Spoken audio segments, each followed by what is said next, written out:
An American senator says there will be bipartisan sanctions against Russia over its efforts to influence the U.S. presidential election.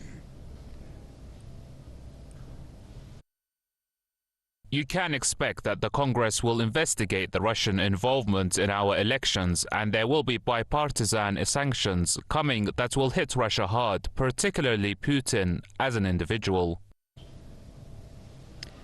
Graham says Moscow needs to understand it took one step too far during November's election. Earlier this month, Republican and Democratic senators called for a special bipartisan panel to investigate cyber attacks by foreign countries against the U.S. with a focus on Russia. The Kremlin has reacted to Graham's comments by threatening with retaliation in case of any new economic sanctions. Russian Foreign Ministry spokeswoman Maria Zakharova says Moscow is tired of lies about Russian hackers.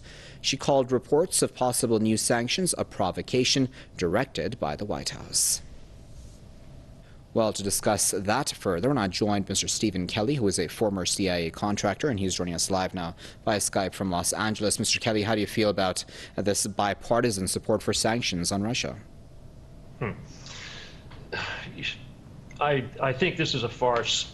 I don't think that Lindsey Graham and John McCain have any representation, and I think that Russia has every right to be extremely tired of this provocation, because that's exactly what this is. This is a provocation by an outgoing administration that is facing charges of treason and possible execution for heinous crimes against this country. And the people that are saying these things, Lindsey Graham is certainly one of the most corrupt members of Congress that will certainly stand trial with this new administration. So I think what we're seeing here is nothing more than a last-ditch effort to try to start World War III in order to keep these guys from getting hung for treason. Mr. Kelly, it's interesting, isn't it, that a Republican would also come out and say that Russia hacked and influenced the elections, considering the president-elect is a Republican himself. Are they saying that he doesn't deserve to have been elected? Well, this just shows the nonsense that is this fake two-party system.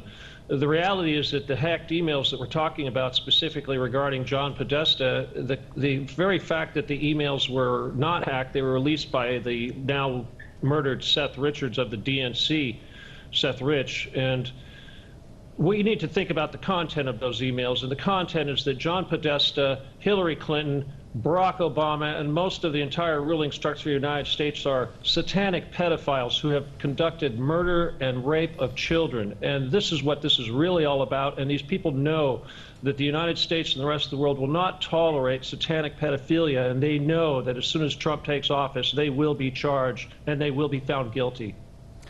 And then as a final thought, Mr. Kelly, we have a few weeks left till Trump is inaugurated into office. Will things escalate before that? Oh, my gosh. Yes, of course. They're doing everything they can to keep Trump from going in there, because this is the end of the New World Order once Trump takes over. People seem to think that Trump is one of them, but that is a smokescreen. The reality is that the old guard is going down, and worldwide corruption is going to finally be completely obliterated. And we can only hope that Donald Trump remains alive long enough for this to happen. Okay, Mr. Kelly, we'll leave it there at that point, but of course, as always, we appreciate you sharing your insight with us.